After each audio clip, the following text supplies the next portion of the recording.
Welcome, everyone, to Dolls of Our Lives. This is the podcast where we're reliving the American Girl series book by book, except here on Patreon where we're doing whatever you tell us or we decide that we think lives in the world of the show. I'm Mary. I'm Allison. Welcome to the OC, beep.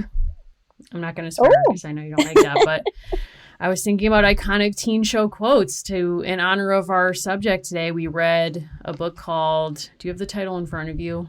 I do. I consistently called this Freaks, Geeks, and Dawson's Creek, but it is actually Freaks, Gleeks, and Dawson's Creek by Thea Glassman. Yes. I also was getting that title messed up. I also read this on Kindle, so on my phone. So that was kind of an experience. You're going to see me like waving my phone around, and it's not because I'm not paying attention, but I do like that you can kind of highlight things on the Kindle. So I was like highlighting stuff that made me laugh or seemed interesting. So I mean, overall, this book, kind of like we were saying before, like you could do this as like discrete chapters. Like it's a chapters on specific shows that she's identified as significant for reasons that we can discuss. But you can kind of take it in small doses. Like you could read the Fresh Prince of Bel-Air chapter and walk away. But it does work as an overall book, I think. If you had to summarize this, it's a kind of case study collection of 7 very prominent, I would say, primetime teen sitcoms. And so the title kind of hints at that. The kind of case studies that she puts together for this book are on The Fresh Prince of Bel-Air, My So-Called Life, Dawson's Creek, Freaks and Geeks, The OC, Friday Night Lights, and Glee. And she moves between each of those with not a ton of preamble and not a ton of conclusions at the end, but it really just kind of sets up that all of these shows matter for different reasons and they shifted the landscape of TV, and you just dive right into each of them. But I would say each chapter does hang pretty separate from the other. I think that's true. I almost wondered if she did that on purpose so that she could print excerpts in magazines or something ahead of the book coming out. I don't know, but like, was a lot of this information new to you? Like, did you watch any of these shows? Like, where are you at in terms of, like, teen shows? So this book started with an introduction from a TV historian and journalist who kind of gave us a big picture. I watched a lot more TV. I was reflecting on this, thinking about this episode. I watched a lot more TV in a different way in the 90s and early 2000s than how I watch TV today. I have seen all of the Fresh Prince of Bel-Air. I also own it on a few different ways of watching things. Like I had all the DVDs at one point. I've seen some of My So-Called Life. I've seen all of Freaks and Geeks. I have seen bits and pieces of Dawson's Creek, OC, Friday Night Lights, and Glee. So Fresh Prince is the one that I have seen the most of, and I have seen all of Freaks and Geeks at least once. Okay, got it. I think by comparison, I also have not seen all of Dawson's Creek. One of the things I liked about the book was that she has passing references to like the different culture, like you're saying, in which we would watch these shows now as opposed to today. Not to date ourselves, but I mean, there's references to like taping things off live TV onto VHS, which I never learned how to do, as you know. So, I mean, I was having to watch things live. We didn't have DVR until I was like end of high school or something like that. But I mean, it was much more of an occasion of like going over a friend's house to watch something live. And I remember that's how I saw the Dawson's Creek finale. I was invited to someone's house and I had to pretend that I'd seen this show when I'd never seen an episode of this show. So I think I saw them in interviews in the lead up to it. Somebody gave me Cliff Notes, and that's how I watched an admittedly like out of pocket like show finale of one of the ones I've seen. I've since seen some more episodes of this show. When I read Busy Phillips's memoir, I went back and watched some of it just because I wanted to understand. The rest I have seen like every episode of. And of these shows, Fresh Prince of Bel-Air, My So-Called Life, The OC, Friday Night Lights, and Glee, Friday Night Lights is one of my all-time favorite shows. I love Friday Night Lights. I could watch that on a loop. And My So-Called Life, I would say, is in definitely my top 10, possibly top 5 all-time favorite TV shows in my life ever. This show was making me think about the fact that I definitely watched shows where teenagers were the stars, but they were never my favorite, right? I would say particularly when I was a teenager. when I was a preteen, I loved The Fresh Prince. I loved shows about people who were just a little bit older than me, or shows like Friends, right, where they were adults. I loved the TV show Will and Grace. Like, I was making a list of, you know, what shows were really formative for me around the same time as this. The idea of watching people who were supposed to be my age, but who so clearly looked at least 30, that just runs so uncanny. And there's a lot of information about how old the actors actually were in each of these shows. I think one of the more shocking facts is that Claire Danes was actually 13 when she read For My So-Called Life. Mm-hmm. But the fact that shows on networks like the WB and even mainstream like NBC type shows, the fact that people are 27 and pretending to be 14, I looked 11 when I was 14. So I think that was just always too big of a gap for me to reconcile. And I'd almost be more interested in a show like The OC today. Yeah, I can see that. I mean, I remember like growing up watching Grease, and everyone there, like Stockard Channing looked like 35 if she was a day. Like, I don't know how old she actually was filming that movie. I'd have to look that up now. But like, to your point, a lot of shows, people were older than they were playing. And it also, I think I was watching them a little bit younger than my teen years. Some of these shows, definitely Saved by the Bell. I remember watching Saved by the Bell and thinking, oh, so that's what high school is going to be like. And it was like such a rude awakening for that not to be the case. But I think one of the reasons I like My So-Called Life was that it purposefully, and she writes about this, it was filmed to appear realistic. Like, Claire Danes was pretty young, and the way it was shot was like not romanticizing anyone through lighting. And I think that was something that I reacted to, but that's not like a common thing, I think, across teen shows per se. No, and if you read some of the promotional material for this book, the argument that's presented there is that these shows form a bridge between a show that's a little bit like cornier and campier, like Beverly Hills 90210. That's the one that's called out, but she kind of classifies a certain kind of show as having like after school special vibes, of which Saved by the Bell definitely does. Mm-hmm. And she's looking at how we get from that to shows like Euphoria, Sex Education, and Pen 15. And the argument is that those shows, quote, dominate award season and lead the way when it comes to progressive, diverse, and creative storytelling. And I think she's trying to present that there's this world in which like teen dramas were all melodramas and very corny and very much like didactic in a way.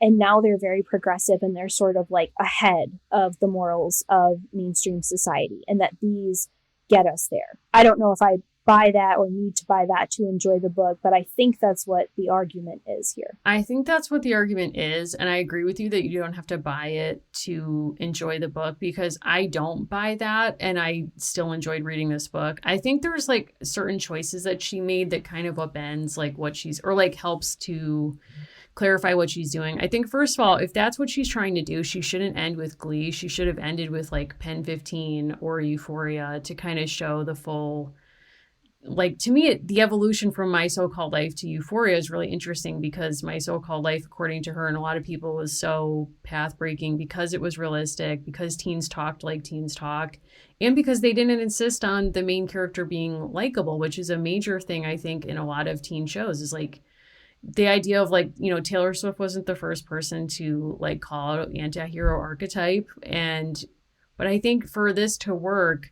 she didn't include shows like Gilmore Girls, which I think is interesting because that's of this time period. And I kept wondering, like, you know, we're in fall season when a lot of people rewatch that.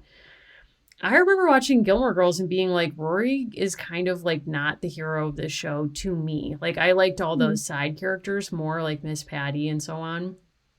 But it's like, I can watch that show and enjoy it, even if I'm like, wow, Rory's acting like kind of out of pocket right now, or like rude or bratty. But it like, so why isn't that, I think, would have complicated or maybe even served her point, because she could have said like, well, the writers on My So-Called Life go to Dawson's Creek and then go to Gilmore Girls. Like, you know, you could see a progression there. So I don't know. It's like, I guess like maybe she just chose things that she liked. I don't know. We were talking off air too that this is definitely an industry insider book. She gets a lot of access. She talks to a lot of different people, and she has a very strong command of kind of how these things work, right? It's not like, I wonder, like, we speculate a lot about what goes on inside a room where people decide on an American Girl character. But the truth is there's things we don't know, right? We don't have that kind of insider knowledge. And we're more concerned about the ways that people receive American Girl.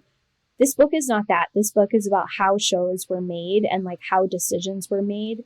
I think one of the stronger chapters to that end is the one about Freaks and Geeks, which talks about, the creators, and then, which I think it's become sort of apocryphal now in Hollywood, but that show was a huge failure along a lot of metrics, but just about everybody in it becomes a star. And she presents that as Judd Apatow being director, just being bent on making everyone a star despite the show failing. So I liked it for those kind of like Hollywood insider things. I do think that chapter also reveals this was clearly written around the time that allegations against James Franco had been confirmed. And I think that there's an awkwardness at times around really looking those things in the face, right? And saying, so what does this mean that he created a hostile work environment and was harassing people? That's where I think like this book maybe kind of like toes a certain line that if it was about fandom, it would come across very different.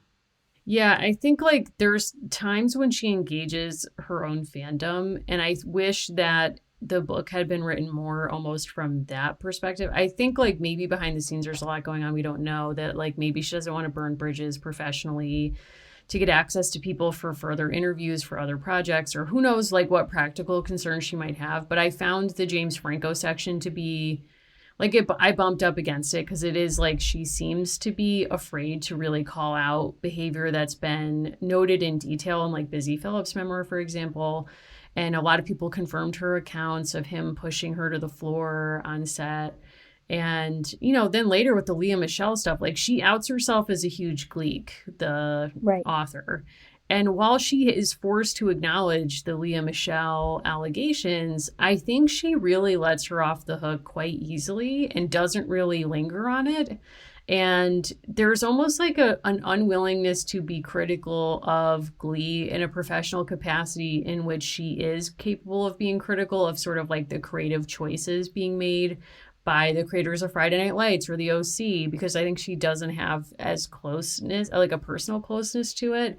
So I almost wonder if like, I would have liked some part of her like putting her cards on the table, just being like, look, like, Glee meant a lot to me, so I'm sort of like struggling to be critical of the stories they tell, even though now it's like so obvious that there was bullying on camera, behind the scenes, like really toxic body positivity, none at all in the storytelling or the ways that people were talked about, in addition to like so many other issues, right? So yeah, I think that complicates it a bit. I think the way that people are trying to change the perception of YA, right? Like I went to a book sale at an arts festival this weekend, and YA books were half the price of adult fiction, which is just like such an artificial marker, right? Like they're often as long, they're as complex, they're wonderfully written. And I think what this is trying to do is validate the importance of teen shows. Where what really stuck out to me is a lot of these shows are about people who are of a certain class background. And what's different about Fresh Prince is they're upper class, right? Like that's kind of the whole premise, right? Is that they're richer than the Huxtables, they're richer than Cosby Show, and then the rest of this is sort of about like middle class white suburban or like adjacent to affluent OC type thing. I would have loved like 20 more. I would have read 20 more chapters of this book that included Roseanne and that included Seinfeld and the politics of Friends. Like I know that other people have written about those things, but I liked her industry insider approach, and I would have read about these teen shows relative to what was happening on adult shows. Like her putting things in conversation. When she put Dawson's Creek in conversation with Will and Grace, that was so interesting to me. Yeah, I think that's a really good point. It kind of invites a larger question, which is how do we understand teens as like a discrete group of people when that category was artificially invented in the first place, like 100-something years ago or whatever, to like understand a demographic or like an age of people that had not been its own like group of people historically before.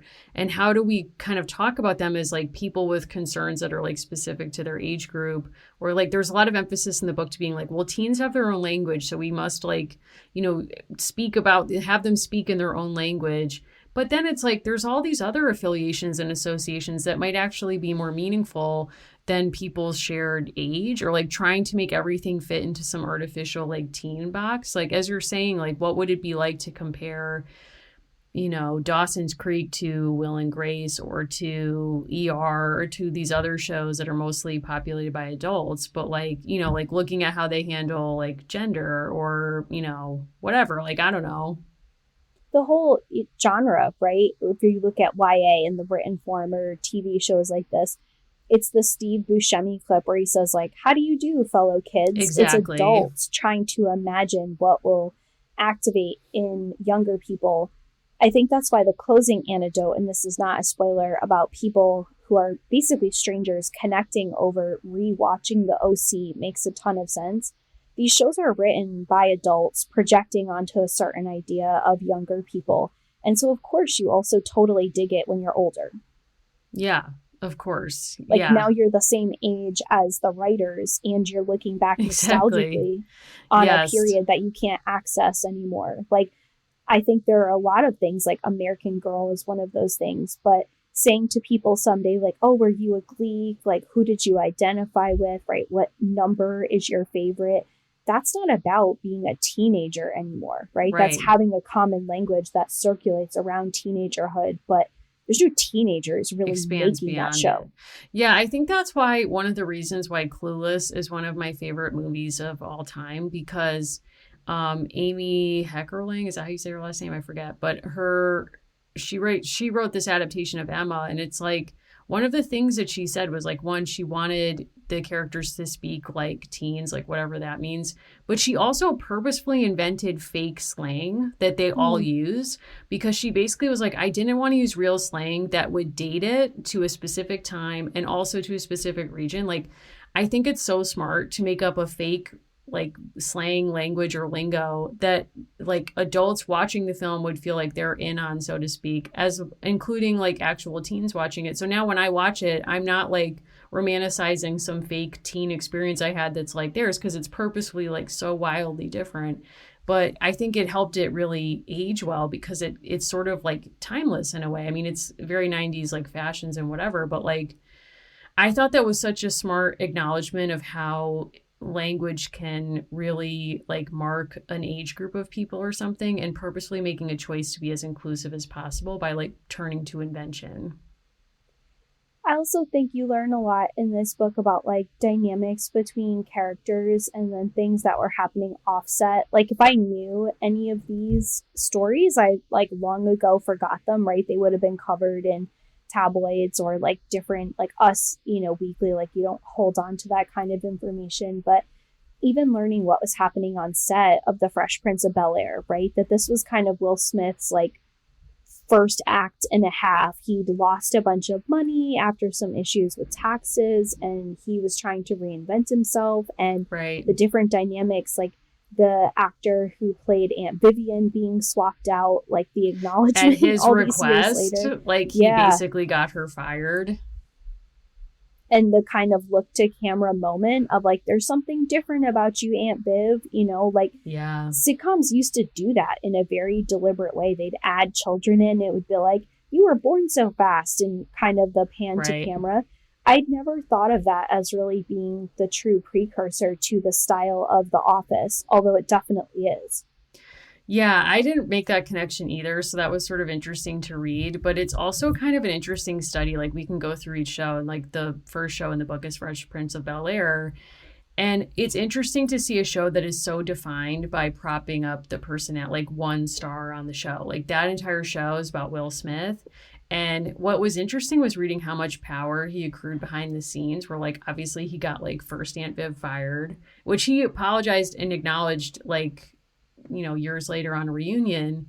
But, just the fact that like a lot of it too was him learning to be an actor in real time, and how dedicated he was to figuring that out, and like doing this whole like 3-camera traditional like comedy thing. Like it sort of felt like what played in the room as much as like what I didn't read a lot in that chapter that was like, we want to make Will Smith sound like a teen, or like we want to make sure like, and there's also the complication of like a lot of white people behind the scenes like writing dialogue for a Black family, and like the politics of that, which is interesting.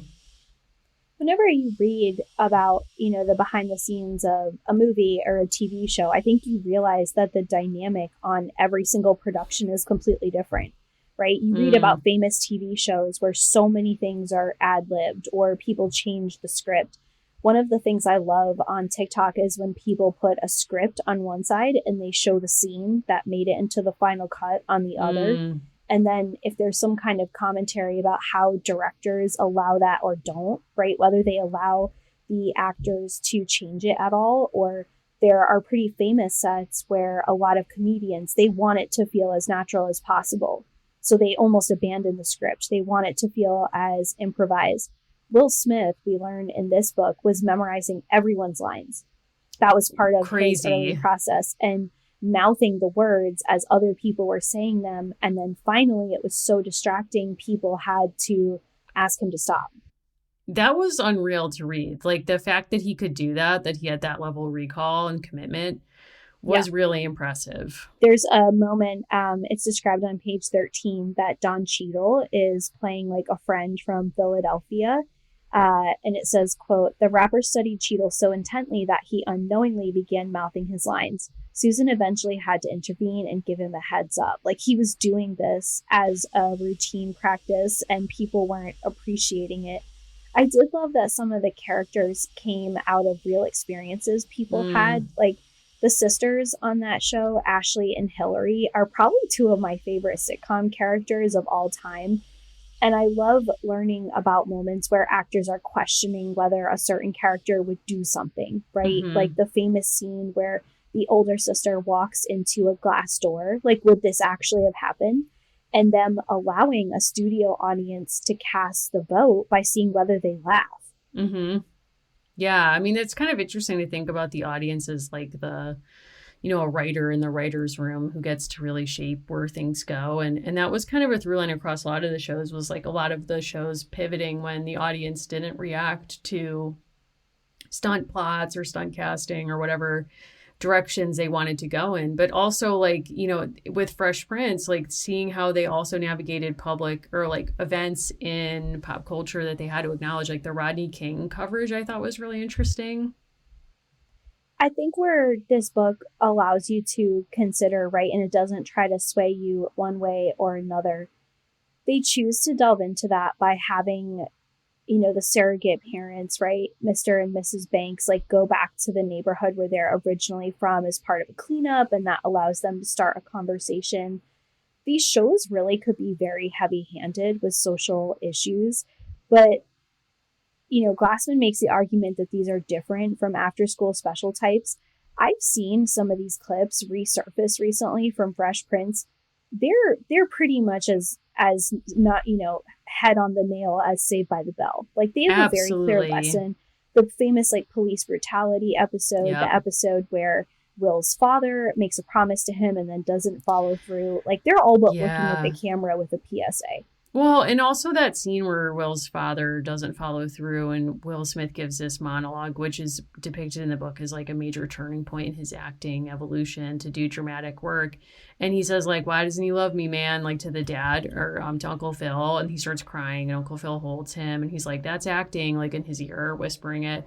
But to me, like, that's something that you would see happen too, like in terms of like hard pivot to drama, even on an episode of Full House, like no shade to Full House, but like to me, that's like a very like after school specially like tone of a show, or like Family Matters, like all of that, where by the last third of the show, like everyone's going to learn a lesson. And like, I don't really know that the shows that she's identified fly in the face of that. I mean, I think some of them do, but Fresh Prince of Bel-Air does not. As you were talking about that, I'm realizing I don't watch anything remotely like this anymore. I feel like I spent so many hours from like the early 90s into the early 2000s. This is the kind of thing that I watched. I watched Survivor. I watched other kinds of shows. I've never really liked things where people guess the prices or like spin wheels. I don't care for any of that. I don't like game shows. I watch so many hours of sitcoms, and now I can't even tell you the last time I've chosen to watch one. Yeah, I haven't watched one in a while myself, although I don't know why I'm saying this. Sometimes if like before bed, I'll watch an episode of Mary Tyler Moore or Golden Girls because that's like my comfort food. But I'm watching the last season of Ted Lasso now because I just got Apple TV to watch the morning show, which I've not seen yet. But that chaos is something that fuels me, even though I'm prepared for the car wreck of that new season. But in watching it, I'm just struck by like how much of it isn't landing on me, or like I find it like maybe it's just like I don't like Ted Lasso. I like other people on the show, but his toxic positivity is like hitting me too hard right now. Or there's just something about it that feels false. And I was kind of thinking while I'm watching that show, while reading this book, like, is this hitting me as false because I have lived in the wake of all these other shows? Like, I mean, My So-Called Life, like that's the next chapter in the book. I mean, that show resists any kind of lesson. It resists making the main character likable in a way that would not fly in Fresh Prince of Bel-Air. It's like, am I just too like hardened? I don't know. I need likable. That was another thread through this book that really intrigued me. I loved Freaks and Geeks. I remember watching it when it was on television, and I've watched it since. And a kind of, spin-off of that is the show Party Down, which I also just absolutely love. Yeah. But the idea that I would watch an entire DVD set, or for me, Dawson's Creek was something that was on in the mornings. And so sometimes I would just have the TV on while I was getting ready, reruns. Same with Fresh Prince of Bel-Air. I don't watch television like that anymore. I don't watch sitcoms like that anymore. I don't have that kind of consumption. And I'm not casting, like, if you love sitcoms, I'm not suggesting anything about them. Now that I have to sit and scroll through choices, I never choose this. It's just not top of mind for me. And I've watched a lot of TV going back. I used to watch Nickelodeon at night, and I used to watch, I Dream of Jeannie, like sitcoms that go back decades. My parents love Leave It to Beaver. I've seen every episode of I Love Lucy.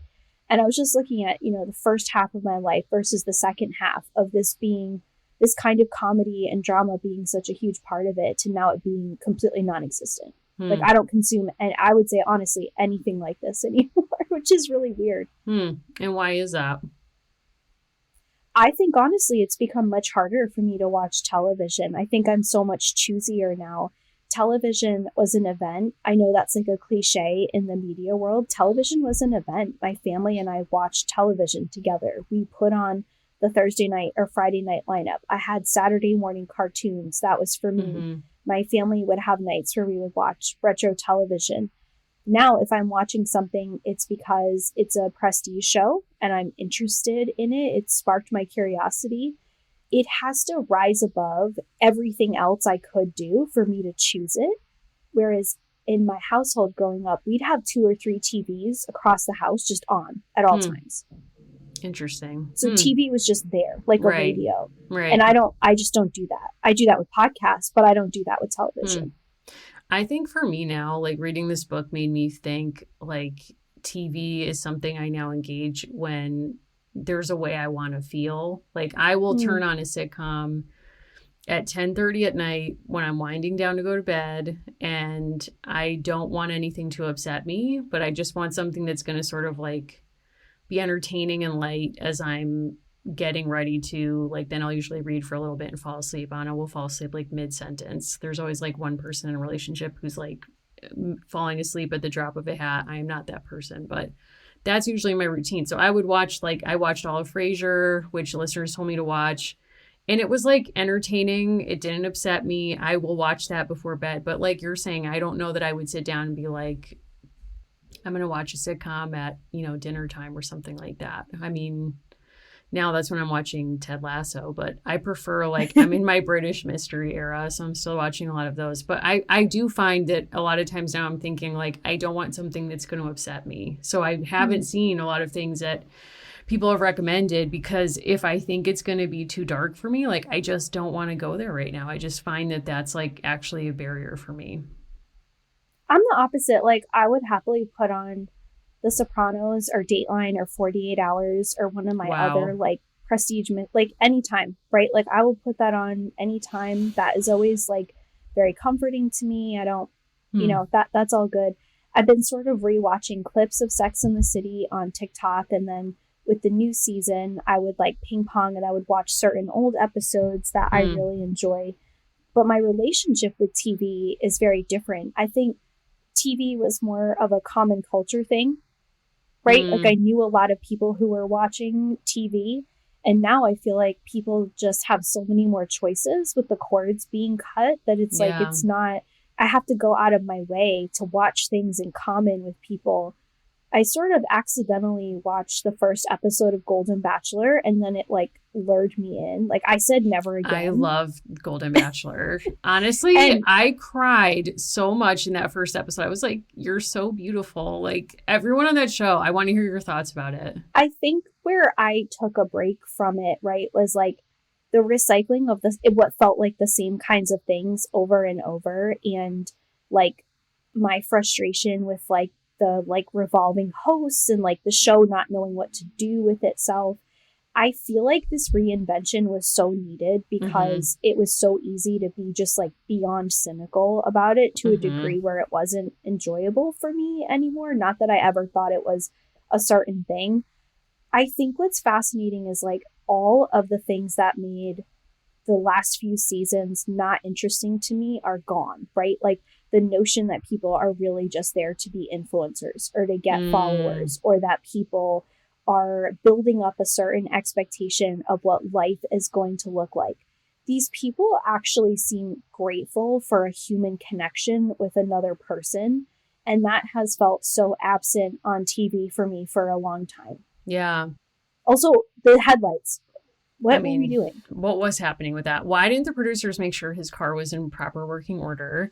Also making the women sleep in bunk beds when some of them are 75, cruel. And like I have to get up to pee. At the rose ceremony. So cruel. I love Natasha, who was like, we have chair yoga. Why don't we have chair rose ceremonies? I was like, yes, preach. And like the woman who was like, I need the bunk bed closest to the bathroom because I have to get up like twice a night. And I was like, me too. I get this, relatable. But the way that the women are genuinely, like to your point, like they're arriving because they want to have a genuine connection, hopefully with him. But if not, like you see them genuinely like befriending each other. And when one woman doesn't get a rose, like this other lady's like, you better call me like every day. And like you can see that they're genuinely like friends, and it's so sweet.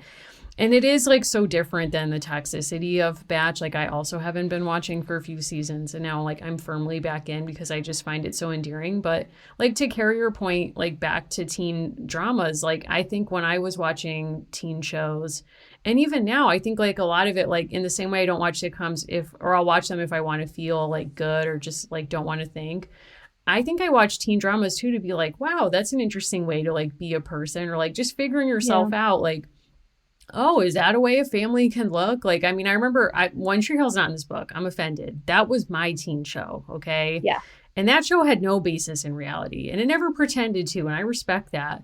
But I did think like watching all these different archetypes play out, like, oh, is that one way to be a person? Or like, I wonder what it would be like to like lean into being like really into music, or like why would you want to be a cheerleader? Like, that's interesting. Like, I don't know, just kind of trying out all these different things. And I don't think you've seen My So-Called Life, maybe. I don't know, but I have seen it in passing, and I feel like I know about it culturally as like, I mean, it's honestly, really good. Like, I mean, Claire Danes' only work that matters to me is playing Beth March. Everything before, everything after, I don't care. Like, I'm sure The Americans is a great TV show. It doesn't matter to me. Okay. Oh, you mean Homeland? Yes, sorry. Yeah, Homeland. No, I'm with you. Homeland is really good, but also, I'm sure. But like, so My So-Called Life, I think you would genuinely like it, but she captures so well. I mean, her chin is quivering, like classic Claire Danes stuff happening on My So-Called Life. When Jordan Catalano enters the frame and you're like, oh my God, she's like, she so captures, or that show does, the way that you have a crush on someone and it's like overpowering and you're like, why do I even like this person? Like, I mean, in his case, it's because he's hot. That's really all he has going for him. But the show just does such a good job of like showing the vulnerabilities. It's the first time there was an openly gay teenager on American network television, which is hugely important. And it was really interesting in the book to learn that actor, Ricky Vasquez, had come out to his father in real life the year before, and his father had thrown him out of their house, and he'd been like living some time unhoused, like, you know, trying to work and all this stuff. And it was watching him coming out on the show that like led the dad to reach out to him and basically like try to bridge the gap in their relationship. So it's like interesting when you think about like, wow, representation matters. It's like it actually mattered in his own life, his own family. There's a similar dynamic that you learn about later, right? When the writers were trying to write a different scene in Glee, and they were talking about how, like, there were times where they wanted certain kinds of endings or outcomes, and they wanted to show, like, different possibilities with different outcomes, right? Like how families have conversations and they go in directions that we may not expect. There's a lot in this book about whether you want your teens to be people you admire and people who are kind of like winning, or whether those teens can be fallible and failing and kind of flailing through life. I feel like when I was younger and I was a teenager, like my so-called life didn't speak to me. I didn't like particularly kinds of moody things that were along those lines. I'm not super sure why. But then later, thinking about like period pieces or other things, like maybe I would like it now with a little bit more distance. But there was something about Freaks and Geeks that I just was like immediately drawn in on. Like the strangeness of it is something I loved. Conversely, like I didn't really find that 70s show that funny. And to me, like they're very similar. They're like weird cousins. That show did not hit for me the way, which probably for the best in the long run, but the way that Freaks and Geeks just being so strange and ordinary, there was a kind of tension that was a different sort of awkwardness in Freaks and Geeks that I don't know that any other show offered for me. Because I think there is a tension in My So-Called Life as well, but there's something about like how excruciating the teenage experience is in Freaks and Geeks that I loved. Yeah, I think that's a commonality, honestly, between both of the shows. I mean, I certainly did not feel cool at any point in my teen years. I don't know if anyone would ever said that about me. I definitely wouldn't have said it about myself. And I think that Freaks and Geeks definitely like gives you a space to be like, okay, like this is really awkward and uncomfortable. And I can either relate to that because of my life right now or like looking back. And I think My So-Called Life does that too. But I think what separates, I hated my 70s show. I've seen like one episode and I was like, this is not it for me. And I think like, why is it I so love Freaks and Geeks and hate My So-Called Life? And I think it's because like Freaks and Geeks has such a heart to it. And it's really trying to like capture the feeling of what it is to be like an awkward teenager, or like to like capture like no matter what time period is, there isn't like every high school has its own, biosphere, and there's like the cool kids and all these different niche groups.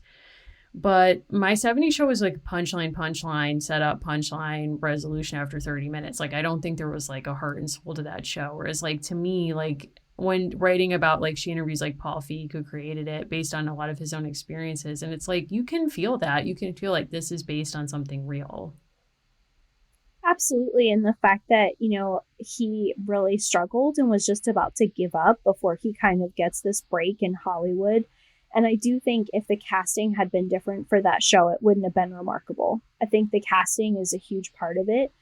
To me, the cast also of Dawson's Creek, right? James Van Der Beek, looking at Joshua Jackson, that cast was so oversized and like overshadowed the actual show. I always felt like when it came on or it was on in the background, like I knew that I was watching Katie Holmes. Yeah.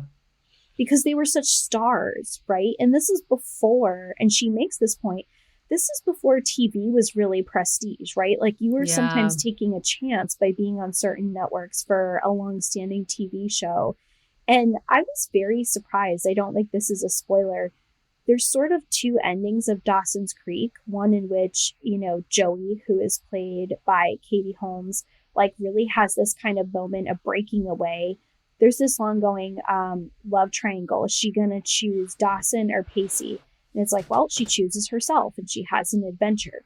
And then there's this follow-up ending, and Katie Holmes actually asserted herself in ensuring that she didn't choose Dawson. She didn't want that for her character. Yeah, that was interesting. Well, yeah, I mean, that was the chapter where I was like, we're getting some real behind the scenes tea in this chapter, because you learn that James Van Der Beek and Joshua Jackson hated each other and actually refused to speak by the end of the show. She doesn't say why they hated each other. And that's where I'm like, if there's any heroes out there who know, like, get in touch. I need to know. But, Katie Holmes and Joshua Jackson dated IRL during the filming. So I was a little bit like, I wonder if Katie Holmes intervened because she was like, well, did she really think her character would have ended up with Pacey, or was it like, I hate James Vanderbeek too and I don't want my character to have anything to do with, like, what was going on? Like, was it truly like she's like, I'm an actor and I don't think my character would end up with Dawson? It seems as though the author of this book, right, Thea Glassman, she clearly loves the ending where Joey is just out on her own, right? And like speaks back to her younger self. That's the ending that she prefers. It does seem as if there's like a whole bunch of other things that have happened like over years, right? This show is on for years. I think the closest hint that you get to it is that James Vanderbeek would have these endless conversations over lines and dialogue with different people involved with the show, and eventually they stopped taking his calls. But you're left to really kind of guess at what else is going on. And I always wonder, like, whenever there's someone who's been like previously involved with Scientology, I think there is a different approach, right? Like thinking about what Katie Holmes' life used to be, it's like, let's skip over certain chapters, like, because she was like in the ascendant when the Church of Scientology chose her for marrying Tom Cruise and rebranded her as Kate. Remember, she stopped going as Katie and was like, you can call me Kate. I also thought that was interesting too, that the writer who wrote her choosing herself and like living in Paris, working at like a pastry shop or something, also goes on to write on Gilmore Girls after this and is instrumental in pitching the story that Logan and Rory not end up together, that Rory like choose herself in the end, which means like going out on the Obama campaign to like report. So it's kind of interesting as a through line that they're like the fate for like what starts as teenage girls who then like grow up over the show, like should not be like your fate is not to end up with a partner. Which I think is like good messaging, but also interesting that Katie was like, but if I have to, it's not going to be Dawson. And I'm wondering, like, did she just see the crying Dawson meme enough times that she was like, I can't go out like that? Do you see a line between this show and Outer Banks? Like, how do those two things connect for you? Well, actually, I'm really into the connection between Dawson's Creek and One Tree Hill, which filmed in the same town. And the erasure of One Tree Hill with that in mind is shocking. And also, if we're concerned about behind the scenes drama, like let's talk about the fact that Chad Michael Murray and Sophia Bush get married after 1 year of filming, then get divorced, and then continue to film together for literally years. And I still don't know what went on in that marriage. Like, if somebody has the details about that, please. I am decades into wondering what happened there. But I mean, they literally are filming in the same place. I think they have a lot of the same kind of like crew and people involved and like the public involved. So it's just like really interesting that like that doesn't come up. Like, how does Wilmington become this locale for like teen shows, like including Outer Banks? And it's like, is it just tax breaks? Yeah, I mean, I don't know. But that was interesting. And also that like they seem to not like living in Wilmington, where I was like, I don't know, it sounds good to me. And I don't remember Busy Phillips in her memoir, which is my only other context for like the production of these shows, saying she hated living in Wilmington. In fact, it seemed like they liked it. It seems surreal to me that like Michelle Williams was ever a teen, period. I don't know why, but like in my head, I'm like, you're an Oscar nominated actor, like very serious. So to go back in time and think of her as like a teen actor on this show is like bizarre. Like, it's just surreal. Like, I don't know why I can't like wrap my head around it. Strange too that this author was able to get people to admit that there were episodes they weren't particularly proud of, that there were rewrites they had to do quickly, that there were edits that they didn't really enjoy. And that's where it seems like the stars of that show, even relative to a Will Smith from chapter 1, they're like oversized relative to what the show was. Yeah, I do think it's like an interesting trend of these shows where the actors quickly surpass like the fame of the characters they play. And then there's also this thing where they describe, which I thought was interesting, they're open about kind of being over being on the show that made them famous in their first place after like 1 to 2 seasons. Like that really came up in the OC chapter, which I thought did you watch the OC when it was on? I have seen bits and pieces. Like, I watched the first season and I was, kind of like along with everybody else, but It lost me, I'll be honest. You know what? Not to say another word about One Tree Hill, but it debuted the same year as the OC. And just saying it stayed on for many more seasons than the OC, like, was that a benefit to the show? Those of us who hung on for the nanny kidnapping plotline, if you know, like, probably not. But I thought it was interesting that, like, there's such a, like, tonally from the people who work behind the scenes, like they took this show so seriously in a way that I found like off-putting, frankly. And there's a famous scene where like Ben McKenzie's character carries Misha Barton, who's like OD'd in Tijuana, and he's like, Josh Schwartz is like the creator, is like, it's basically almost like he's her savior, and says it without any like self-awareness that like that's maybe not what we should be going for in like portraying a teen relationship. But I don't know, that kind of like struck me as odd. There's also that question, right? Like, and I don't know, like, this wasn't a goal of the book to explore this. Are these shows actually for people in high school, right? Well, because we were yeah. aging out of high school when that show was at peak popularity.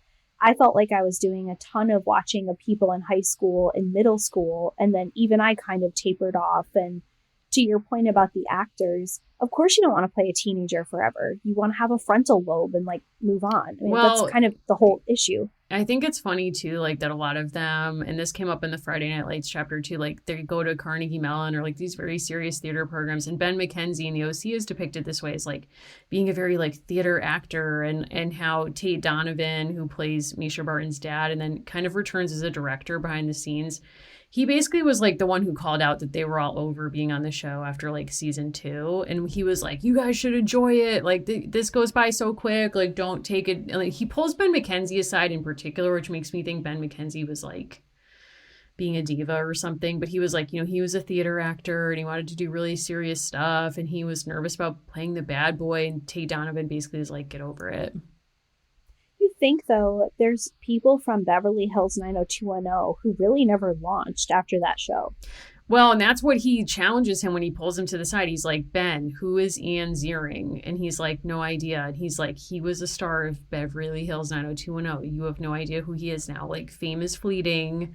Even if you're a huge star on this show, it doesn't mean you're going to be a star forever. And in an ultimate karmic development, I don't even know that Ben McKenzie acts anymore. I mean, I'm going to have to look this up. But to me, he lives in my mind as a person who, like, kind of no one asked, but became, like, a major critic of crypto, which I'm not saying that's bad. He literally just co-wrote a book with an actual journalist, and he testified before Congress, I think, this year about crypto.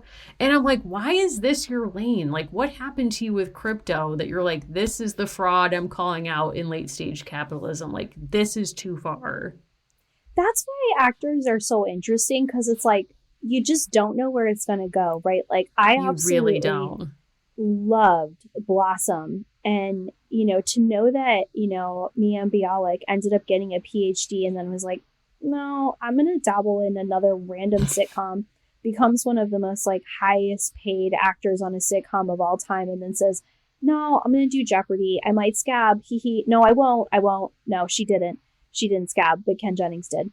And to know that she does like wellness podcasts and has a PhD in neuroscience, what can't she do, right? I mean, I don't know. I'm scared. Like, she scares me. Isn't she like anti-vax? Am I wrong about that? I think she's pretty science driven. I think she has controversial opinions about things like co-sleeping that people are not necessarily on board with. But I see. She is a person who has done a lot of different podcasts, but could basically live off of Big Bang Theory money forever. Like Kaylee Cuoco, like other people like Jim Parsons. Like, she doesn't need to work. Also, like, love that one of the stars of Roseanne was on Big Bang Theory. You can make a career out of doing this. I mean, you really could. And it's also interesting, too. Like, I told you, I went to 90s Con last year, and it was interesting to see, like, a lot of the former stars of these shows there, like, basically doing a lap, like, making money, doing autographs and photo ops, which made me deeply uncomfortable and is likely why I will not return. But, I mean, it's interesting, like, what is the afterlife of being a teen star? Like, I'm trying to think of people who have successfully made that transition, like, of stars of the shows in this book. Fresh Prince of Bel-Air, like Will Smith, he made that transition, going through a tough time now, but... There's a whole other book that you could read about this that I think hasn't been written yet. When you look at Jeanette McCurdy and the way that she's spoken out against being a tween and teen star, Christy Carlson Romano has done a lot of activism around changing the way that children are treated. There's a scene in this book, and I'm not criticizing this author, but knowing what I know from seeing some of that content, there's multiple references to people having their first kisses or like first like intimate moments with other actors. And Christy Carlson Romano and others have pushed so forcefully to change that conversation from, oh, this is such an awkward moment, to these are things that require intimacy coordinators. And even Katherine Heigl has come out and said, like, she was wrong. Like, she fought against intimacy coordinators and now she sees the value of it. Like, that whole conversation, I think, has changed and may have even changed from the time that this book got started to when it was finished, right? But that's not really like, and I'm not saying this author is alleging this, but, you know, you would hear those stories of like, oh, like the Olsen twins or these people that's so endearing. And now you look back as an adult and you think that was a bad situation to be put in as a child.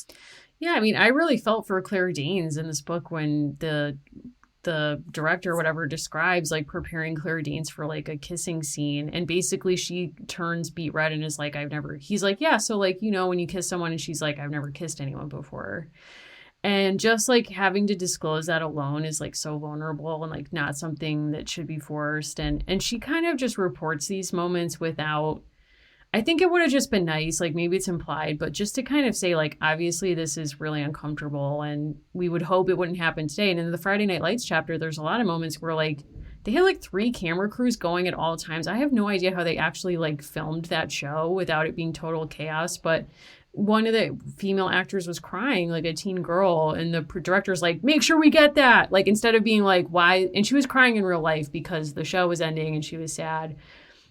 But he was like, let's use it on the show, like to film her, like get it on tape. And it's like, okay, you know, I get like the inclination to do that. And like everything is copy, to quote Nora Ephron. But, you know, you kind of would hope that as you're telling stories about how vulnerable and tough it is to be a teen, that kind of awareness would make its way behind the camera.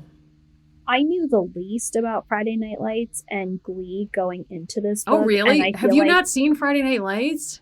I have maybe seen one episode. Oh my God, Allison, it's not about football. It is. No. It is so good. I mean, Connie Britton alone. Oh my God. Like, I have, you know how I am about Chris Harrison. I have this completely irrational dedication to Kyle Chandler as exclusively being the star of a show called Morning Edition. Classic which show. I absolutely adored. And that's a completely irrational thing that's kept me from Friday Night Lights, because he is that one character to me. Yeah. I love Connie Britton in Nashville. That also carries over. Glee is something that I feel like everything I know about it has been against my will. Not because I hate it. Fair. I just feel as though it's come to me, right? It's like a fly that has come into my way of walking. And so I happen to know things about it, but it is so little and sparse. I don't understand it as a show or...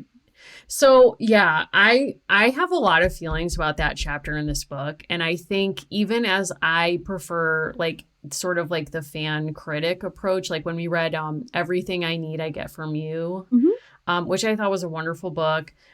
She's willing to look at this thing she loves, in that case, One Direction, with a critical eye and like say really interesting things about it. And I wish that we had kind of had some of that in the Glee chapter, because Glee is like a minefield. Like, there is such a reappraisal of that show in the years since it's left air. There's obviously a lot of tragic endings to the lives of actors who appeared on the show, a lot of controversy around it. Leah Michele has had a public,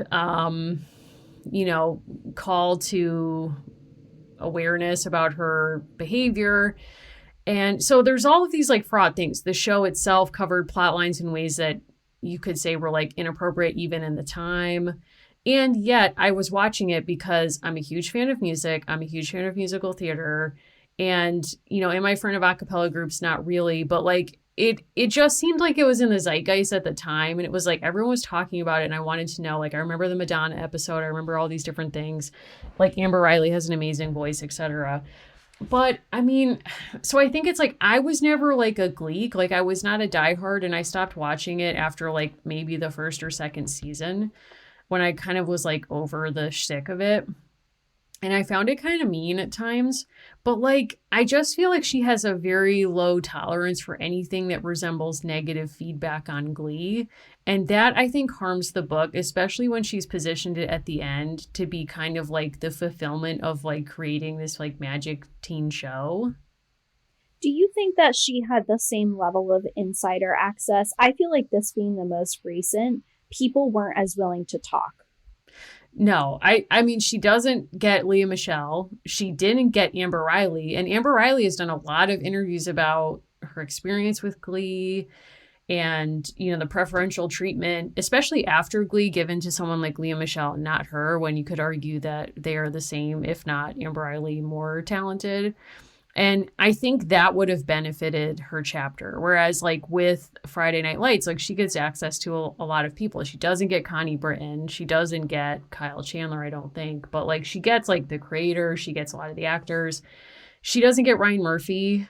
So it's sort of like that's where you see her fall back on her fandom anecdotes more, because I think she doesn't have the access. But I actually think that would have been fine not to have access, because there's been so much reporting on what happened behind the scenes. Like she could have used that and then, you know, speculated about why that show connects in the time period it was in and, you know, that kind of thing. There's so much about Leah Michelle that I don't understand. And I know that I don't need to. It's for the best. Yeah. I've never understood, it's not particularly funny, but even the notion that she can't read, like I don't understand. It's like a whole other world that I don't have a passport to. I think that's for the best, honestly. Yeah. It's sort of like, I don't really understand like the hatred of her. Like before news of how she treated people, particularly people of color on set came out, there was such like a, you know, popular, negative feeling towards her. And I think there was like rumors of her divahood, which, you know, seemed to be confirmed. I don't really care about like, I don't know. I think a lot of people are like, oh my God, she's like our generation's Barbara Streisand. And it's like, no, Barbara Streisand is our generation's Barbara Streisand. And in fact, Barbara Streisand just did an interview about her book, which comes out the same day as ours. Congrats to a fellow first-time author. And she says, like, they were like, did you see Leah Michelle and Bunny Girl? And she was like, no, but I'm happy for her that she got to do that or something. But I think, like, she got really wrapped up in the Ryan Murphy of it all. I think Ryan Murphy went from, like, 0 to 10, like, having so many shows that he was making, that I think there was also just, like, a popular, like, we're over it to a lot of, like, Ryan Murphy productions, too. I don't know. I mean, this chapter just felt, like, very all over the place. Well, I think you're also supposed to leave the book finding some kind of path from Fresh Prince to Glee, right? And this idea that Fresh Prince offered one very specific kind of representation, and that Glee basically said, like, we'll be a grab bag. We'll take a ton of different topics, we'll represent them all with varying degrees of success, with musical numbers. There's also sort of this idea that, like, Journey got a boost from being in Glee. That was weird. So, also, the claim that Ryan Murphy in Glee is totally unique in having people just break into song mid-conversation. It's like, have you seen a musical? Like, yeah. You know what I mean? Like, I just don't. I think there was, like, she was doing a lot to, like, prop up kind of myths that Ryan Murphy has created about his own show to be like, this is why it's unique and so special. And I think by doing that, she kind of undercuts those points at the same time. And instead, I think she actually had a better story to tell about the representation piece. But, you know, then you kind of get into like Ryan Murphy casting Chris Colfer without, and like framing him, creating a character who's going to present as gay without like having a conversation with Chris Colfer about that and what that would be like, because he wasn't out in his own life at that time. You know what I mean? So it's kind of like, I don't know.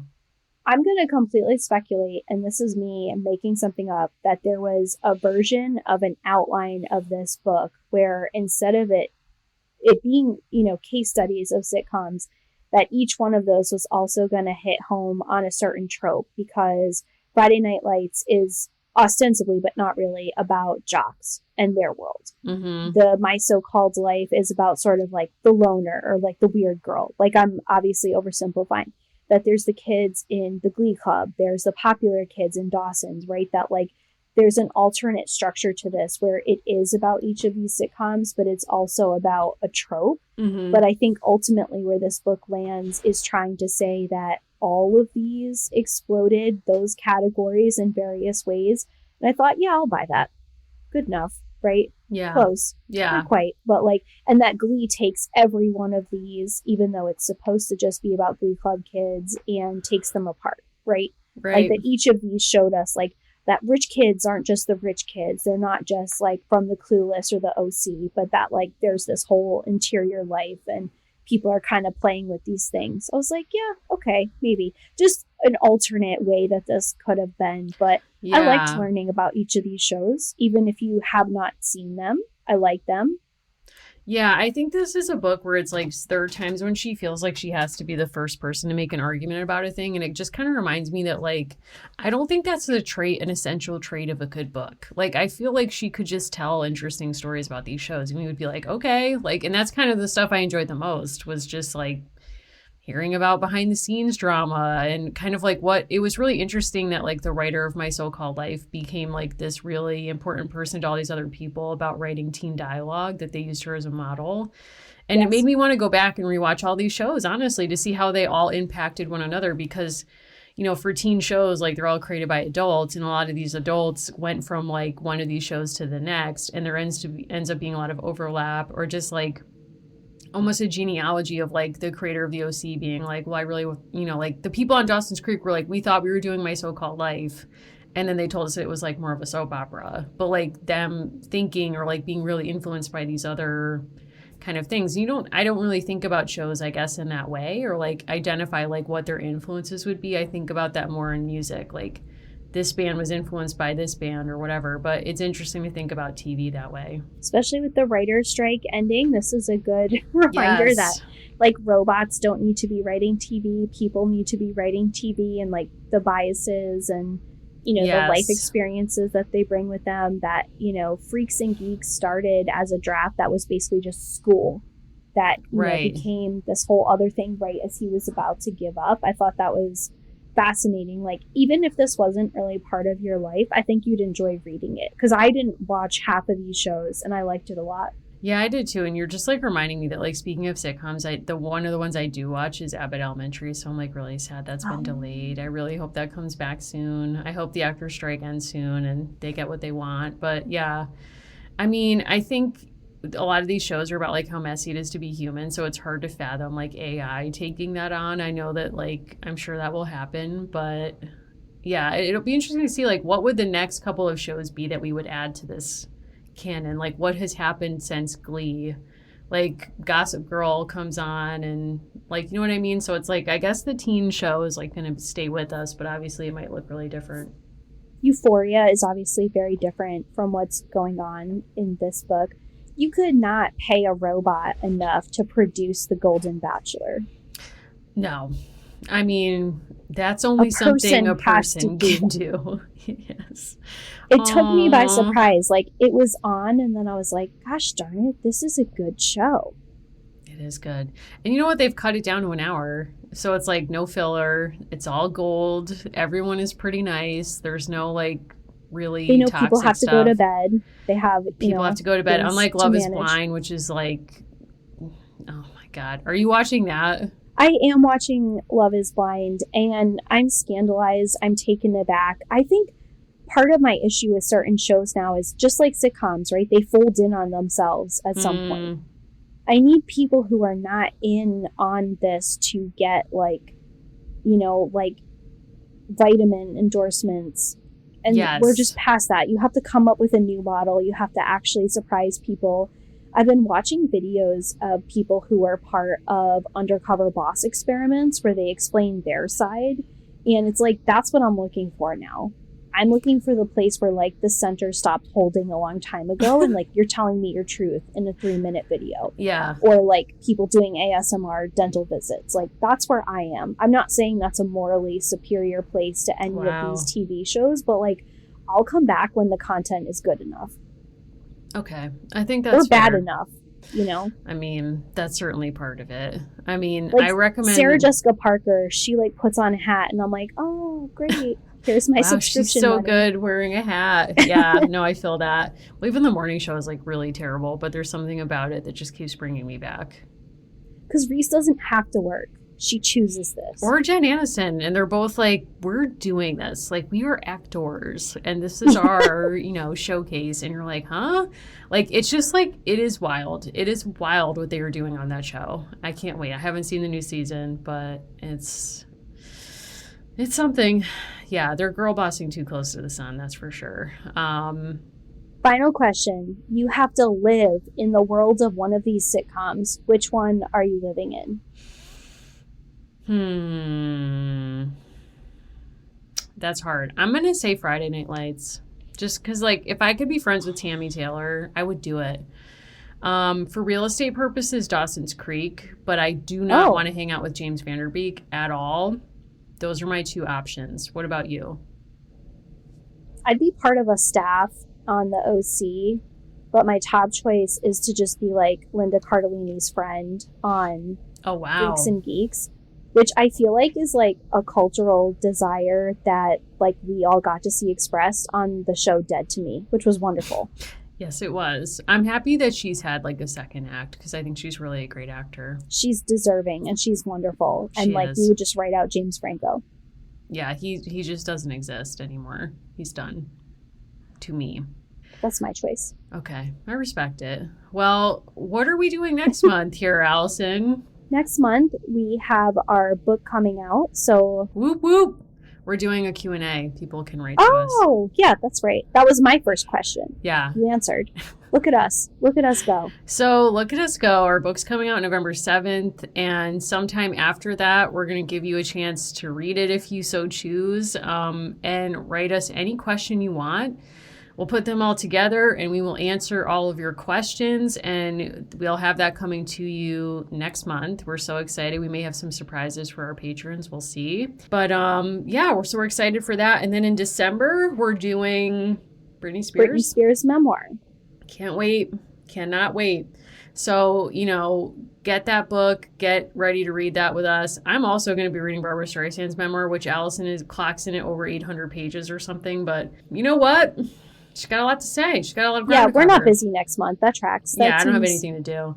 So I'm sure I'll have a lot of time for that. So can't wait for that. But yeah, so send us your questions. Allison, where should people get in touch with us with their questions?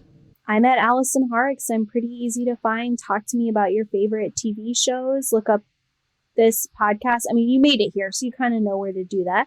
Mary, where should people find you? Find me at Mimi Mahoney, and I really want to talk about my so-called life with people who are also changed by it. Also, One Tree Hill and the erasure from this book. Like, I've had it. Like, put respect on its name, sorta. I mean, it's not that highbrow. I also love Friday Night Lights. Happy to talk about that. I mean, can I say positive things about Glee? Not really. I did listen to the music secretly. I don't really know what to say about that. There was a time when we allowed ourselves as a nation to be held hostage by a cappella groups, and that time has sort of passed, but we did. We can talk about it all. So thank you so much for listening. Thank you for supporting this community. We love chatting with you on Discord. Please find us there if you've not joined that community. It's free through your Patreon. And we will see you on our next episode. Thank